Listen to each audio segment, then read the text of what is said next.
Hi, Matt Noyes, 1 degree outside Weather Network, 8:30 a.m. update for you. Every couple hours trying to keep you posted on what's going on with the storm. And thank you to all of you who are keeping us posted. Danielle and I really appreciate it. Your reports plus the Sky One Spotter Network out of the National Weather Service, 9 inches now. Wilmington, Vermont, 8 inches at J. Main, 7 at Brimfield, Mass. Half a foot at Staffordville, Connecticut. Picking up just over 3 in East Springfield, Mass. And 2.5 in West Greenwich, Rhode Island. Of course, not all of us picking up that much. And we'll get to that in just a second. But look at this, Cherry Valley, Mass. If you're like me, you say, now I've lived in New England my whole life. Where's Cherry Valley, Mass? Glenn and Heather, thanks for this via our app. I had to look it up, but I see a lovely neighborhood in Leicester, Massachusetts, where you've got 4.75 inches. That was as of 8, and the snow still coming down. Gorgeous scene there. Not so gorgeous when you get out on the roadways here. As a matter of fact, out plowing snow reached out on Blue Sky. So we're on both X or Twitter and Blue Sky. You can find us the number 1 degree outside, and says, ignore the temperature, 34 degrees. It's slick out there.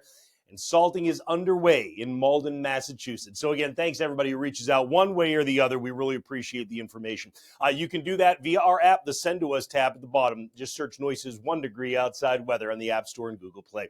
Let's dive into where we stand right now. You can see things generally letting up when you get north of Boston. It's been a light snow down Route 2 that's left over. Same thing in the Merrimack Valley. We've gone back over to rain in some areas that had flipped for a time in southeastern Mass. And it's still snowing now when you get into the Boston Metro West, all the way down the Mass Turnpike for that matter. Having said that, it's not adding up quick inside of 495. It is producing those slick spots that out plowing snow was telling us about. Certainly a little bit of slushy film that's out there on the roads. You do need some caution, but you'll notice things starting to get much lighter when you get into central and southwest Connecticut. Drier air starting to come in from the west. Same thing happening in the Capital District of New York. So that's going to march east, and I think we're right on target with that predicted 10 to 11 a.m. kind of tapering down of precipitation for a lot of us here.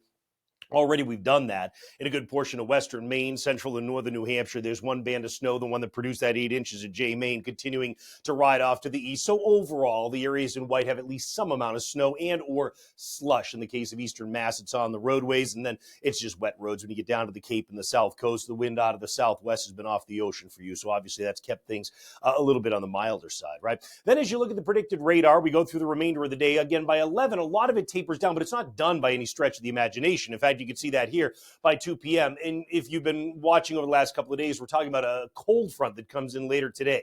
So what that does is between 1 and 5 or so, it touches off a number of showers of both rain and snow. The issue here is because it's a cold front, it brings in a shot of chill that will drop us below freezing as we get towards sundown. Notice the map at 5 p.m., the freezing line coming inside of 495 and ready to march to the east. So whatever gets put down for new moisture later today will freeze up as we go into the evening. And that means that if you're somebody who takes care of parking lots, sidewalks, roads, you're going to be back out there treating as long as you get hit by one of those scattered showers of rain or snow later on in the afternoon. The other thing that's going to impact all of us is going to be the wind.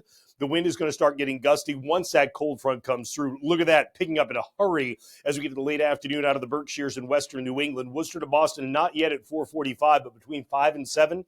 Believe you me, that wind is going to kick and you're going to feel it. And it is a cold wind that comes in, not just pushing us down below freezing, but frankly, as we head into the overnight tonight, our low temperatures go down to the teens and 20s. And when you figure in the wind on top of that, your wind chill factor tonight will be in the single digits for a good number of us here. And I got to tell you, it's going to be awfully chilly tomorrow, too. If you want to check out the 14-day for your house, forget about a general one for everybody, for your house, the 14-day is right there in the app. Again, Noyce's 1 degree outside weather on the App Store and Google Play. That's the way things look for now. We'll update you again late in the morning as we get ready to wrap things up and get ready to at least taper it down to those scattered leftover mixed showers. See you again just a little bit at 1degreeoutside.com.